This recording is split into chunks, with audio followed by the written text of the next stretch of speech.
থেকে মদিনা যেতে হবে। আল্লাহর নবী বললেন এবার আমাকে মক্কা থেকে মদিনায় চলে যেতে হবে, মদিনায় আপনারা হিজরত করতে হবে। দয়ার পয়গম্বর তিনি আপনার মক্কা থেকে মদিনা যাবে, কাফেররা আপনার মিটিং করলো মুহাম্মদকে মক্কাতে মারতে হবে। মুহাম্মদ যদি মক্কার জমিন থেকে মদিনার বুকে পৌঁছিয়ে যায়, মদিনায় যদি চলে যায়, পুরো মদিনাবাসী মুসলমান হয়ে যাবে, পুরো মদিনাবাসী কালমা পড়ে নেবে। আর মদিনার মানুষেরা যদি কালমা পড়ে মুসলমান হয়ে যায়, তারা হামলা করবে মক্কার উপরে, আর মক্কার উপরে তারা ভাঙচুর করবে। না না, মুহাম্মদকে মক্কার জমিন থেকে যেতে দেওয়া হবে না। আল্লাহ পাক আল্লাহ তাআলা জিবরিল আমিনকে জানিয়ে দেয়, ওগো জিবরিল আমিন শোনো শোনো, এই কথাগুলা পর্যন্ত আমার হাবিবকে তুমি জানিয়ে দাও। আল্লাহ পাক আল্লাহ তাআলা নবীকে আপনার অদৃশ্যের খবর জানার শক্তি পাওয়ার আল্লাহ দান করেছেন। ভবিষ্যতের বক্তা করে আল্লাহ পাক নবীকে পৃথিবীতে পাঠিয়েছেন। দয়ার নবী পয়গম্বর তিনি আপনার একা ঘরে আছেন, হযরত আনিসের খোদা আসলেন, আসার পরে বলে রাসূলুল্লাহ ইয়া হাবিবাল্লাহ, ওগো আল্লাহর নবী আপনার বিছানাতে আমি আলী তো শুয়ে যাই।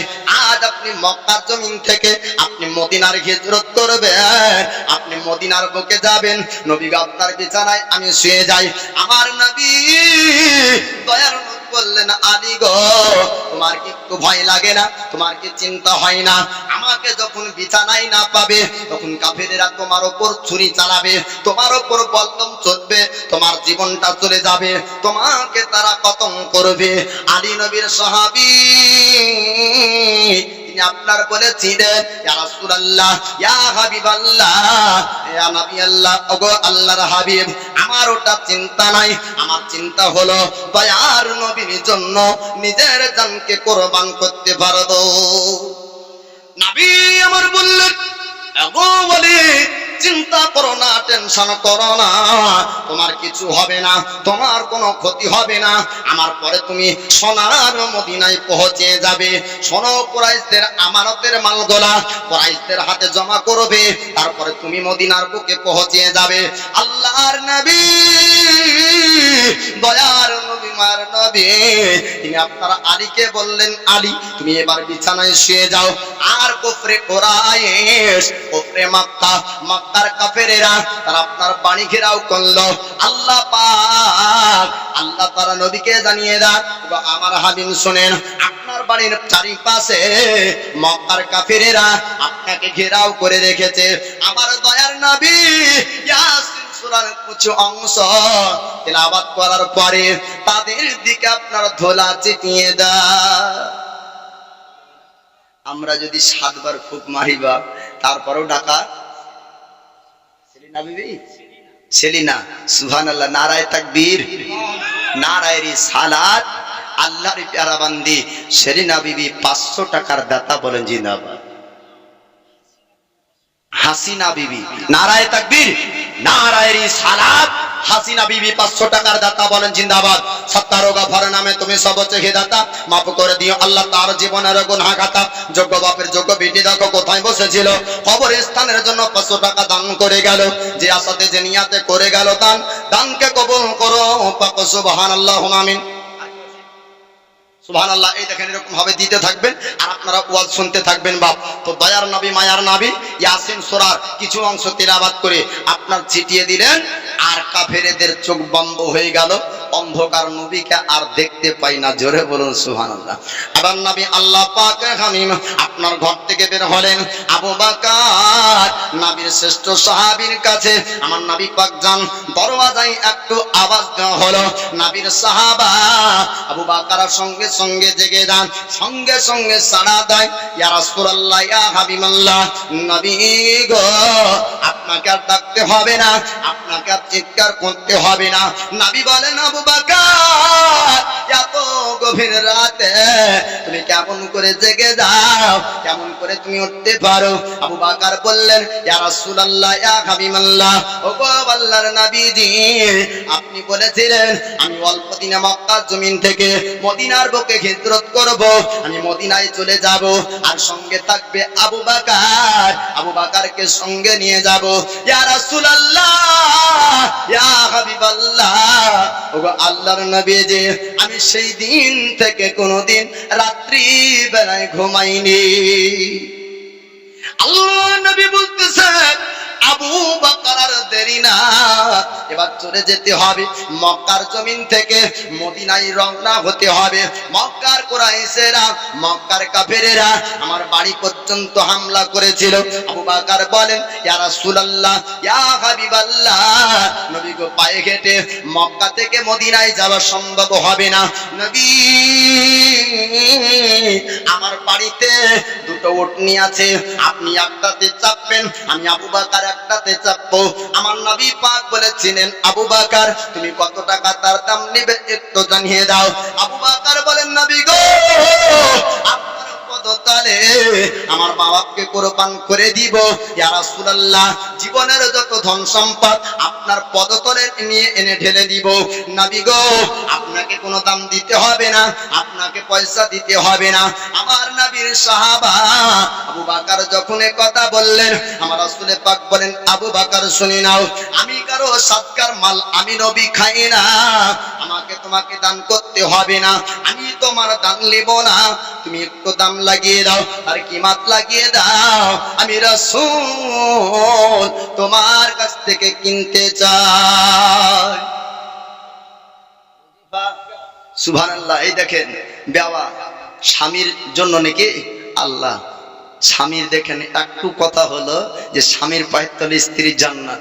স্ত্রী মনে মনে চিন্তা করলো, স্বামী আমার জন্য কিনা করেছে, বাজার থেকে কত কিনা এনেছে, আজ স্বামী কবরে থাকবে, আমি দুনিয়াতে দুটো টাকা হলো ইনকাম করেছি বা কোথাও থেকে পেয়েছি, স্বামী কবরে আছে, তো স্বামীর মহাব্বতে স্ত্রী 500 টাকার দাতা। নারায়ে তাকবীর, নারায়ে রিসালাত, মাসলাকে আলা হযরত, 500 টাকার দাতা বনে জিন্দাবাদ।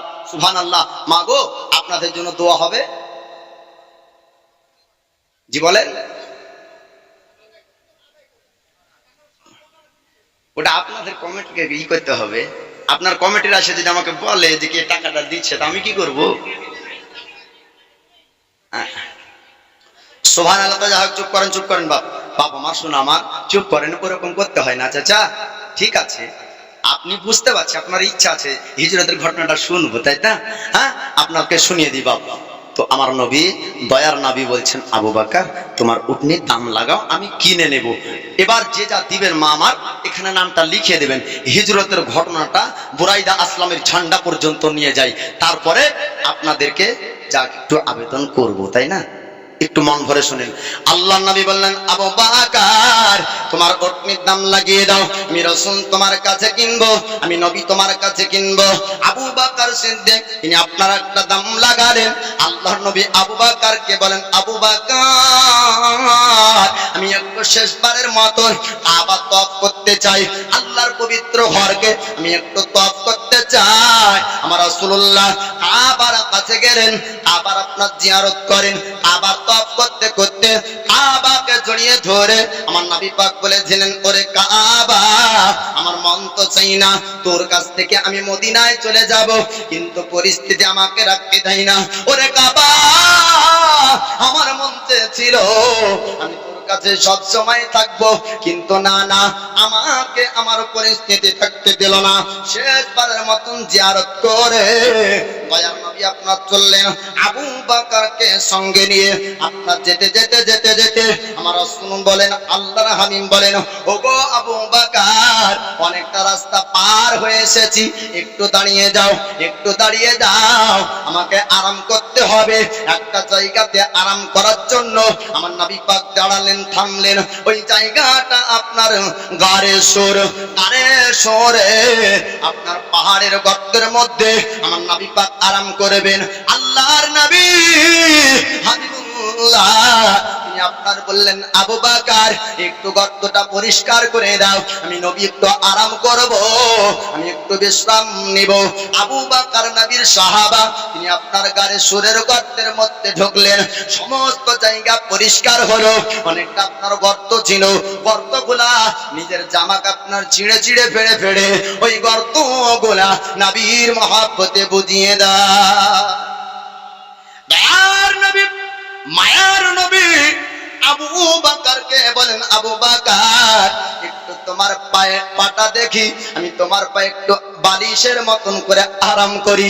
আমার নবীর সাহাবা আবু বকর আপনার এক পায়ে জাং দিলেন, আমার রহমতের নবী মাথা লাগিয়ে দেয়।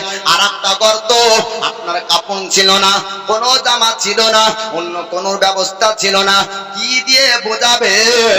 আমার নবীর সাহাবা আবু বকর সিদ্দিক গাড়ি সুরের ওই গর্তের মধ্যে এক পায়ে পা লাগিয়ে দেয়, আর এক পায়ে আমার দয়ার নবী মায়ার নবী আরাম করে। অনেক সুন্দর নবীর প্রেমিক, নবীর আশিক একটা সাপ গর্তর চারিদিকে চক্কর লাগিয়ে দেয়। নবীকে দেখার জন্য জায়গা যখন পেল না, ওই সাপটা চিন্তায় পড়ে গেল। আজকে নবী যাবে মক্কা জমিন থেকে মদিনায়, এক নয় দুই নয়, আমি 1000 বছর কাটিয়ে দিলাম, আমি অনেকটা দিন সময় আপনার কাটিয়ে দিলাম। পাহাড়ের গর্তে নবী আসবে, নবী আরাম করবে, আমি নবীর নুরানি চেহারা খানকে দেখবো। আজকে তো সুযোগ হবে না, আজ মনে হয় দয়ার নবী দেখতে পাবো না। বাবারা, ভাইজান, আমার রাসূলুল্লাহর নুরানি চেহারাকে দেখার জন্য পাহাড়ের ভিতরের আপনার চতুর্দিকে আপনার চক্কর লাগালো। দেখতে যখন পেল না, আবু বকরের পায়ে আপনার কাটলো, একবার ছবল মারে। আবু বকর সিদ্দিক চিন্তা করে, আজ যদি পা সরিয়ে নি, এই সাপটা আসবে, আসার পরে নবীকে কামড়াবে, নবীকে ছবল মারবে।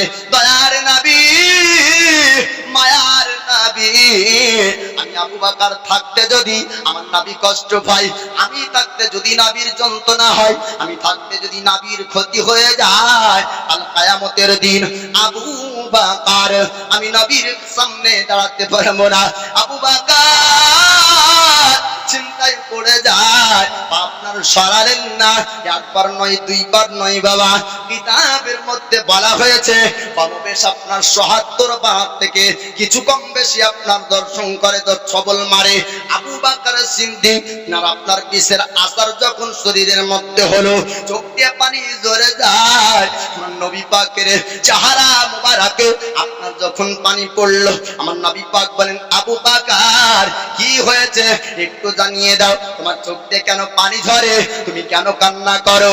আবু বকর নবীর সাহাবী বলে, ইয়া রাসূলুল্লাহ, ইয়া হাবিবাল্লাহ, নবী গো, আমি তো কাঁদতে চাইনি, আপনার ঘুমের আঘাত করতে চাইনি, আপনার ঘুম ভাঙাতে চাইনি। ইয়া রাসূলুল্লাহ, ইয়া হাবিবাল্লাহ, ওগো আল্লাহর নবী, আমার পরিস্থিতি আপনার আরামকে ভাঙিয়ে দিয়েছে।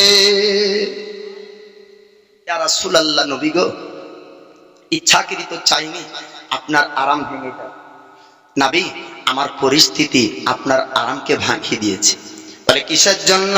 বলে ইয়া রাসূলুল্লাহ, ইয়া হাবিবাল্লাহ, নবী গো, আমাকে একটা সাপে একবার নয়, দুইবার নয়, কমবেশ ৭৭ বার এক জায়গাতে যখন আমাকে ছবল মারলো, নবী গো, বিষের আসার যখন শরীরের মধ্যে হলো, ইয়া রাসূলুল্লাহ, ইয়া হাবিবাল্লাহ, ওগো আল্লাহর নবীজি, আমি যখন সহ্য করতে পারলাম না, আমার চোখ দিয়ে পানি ঝরতে লাগলো, আর ওই চোখের পানি আপনার চেহারা মোবারকে পড়েছে। ইয়া রাসূলুল্লাহ, আপনার আরামটা ভেঙে গেল। আমার দয়ার নবী, মায়ার নবী বলেন, আবু বকর চিন্তা করো না, আবু বকর টেনশন করো না, তোমার দুশমন তোমাকে ছবল মারেনি, তোমার একজন বন্ধু তোমাকে ছবল মেরেছে। ও আবু বকর, তুমি যেমন আমাকে ভালোবাসো, ওই সাপ আমাকে ভালোবাসি। আজকে আমার চেহারা সাপ দেখতে চায়, যখন দেখার রাস্তা পেল না, তখন তোমার পায়ে আঘাত করলো। ওগো আবু বকর, একটু পাটা দেখিয়ে দাও, একটু জায়গা দেখিয়ে দাও, আমি নবী তোমার বিষ পানি করে দিই। এমন কোন মা পৃথিবীতে ওই সন্তানকে জন্ম দিতে পারেনি বাপ, যে সন্তান আমার দয়ার নবীর লালা মুবারকের থেকে ভালো ওষুধ আবিষ্কার করবে। আমার দয়ার নবী মায়ার নবী আবু বকর সিদ্দিকের ওই পায়ে লালা মুবারক লাগিয়ে দিলেন, তো বিষ সঙ্গে সঙ্গে পানি হয়ে গেল। জোরে বলুন সুবহানাল্লাহ। নবী আমার গারে সুরে কতদিন ছিলেন? কিতাবের মধ্যে বলা হয়েছে 3 দিন। কয়দিন? 3 দিন ওই গর্তর মধ্যে ছিলেন, মক্কা থেকে মদিনা যাওয়ার রাস্তায়। বা ওই জায়গাতে হযরত আবু বকর সিদ্দিকের ছেলে কিভাবে আপনার খাবার নিয়ে গিয়ে আমার দয়ার নবীকে দিতেন একটু শোনাবো। দরুদ শরীফ একটু মহব্বতের সহিত পড়ুন বাপ। আল্লাহুম্মা সাল্লি আলা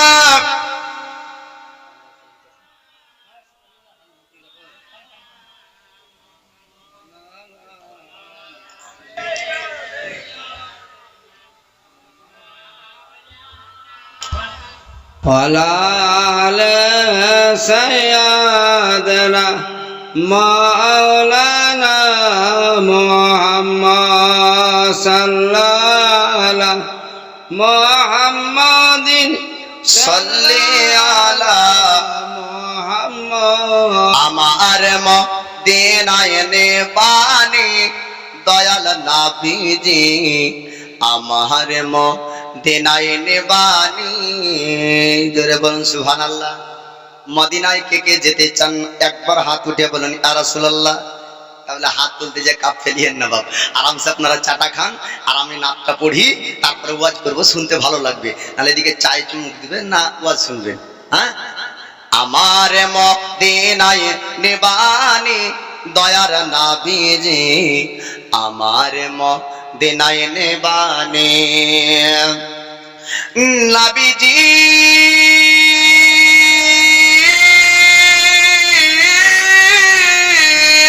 আমি তোমার প্রেম ভিখারি, তুমি উম্মতের কান্ডারি। জোরে বলুন সুবহানাল্লাহ। নবীজি আমি তোমার প্রেম ভিখারি, তুমি উম্মতের কান্ডারি। দেখা দাও গোচে ঘেরানো রানী দয়ার নবীজি, আমার মদিনায় নিবানি, আমার মদিনায় নিবানি ও দয়ার নবীজি, আমার মদিনায় নিবানি। নবীজি আমার পাগল বানায়া মদিনায় আছো ঘুমায়া। নবীজি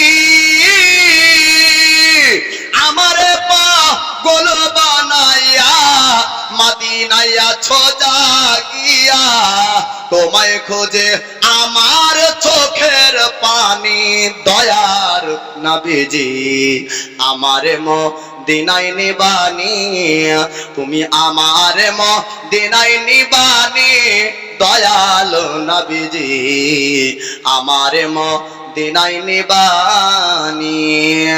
ও নবীজি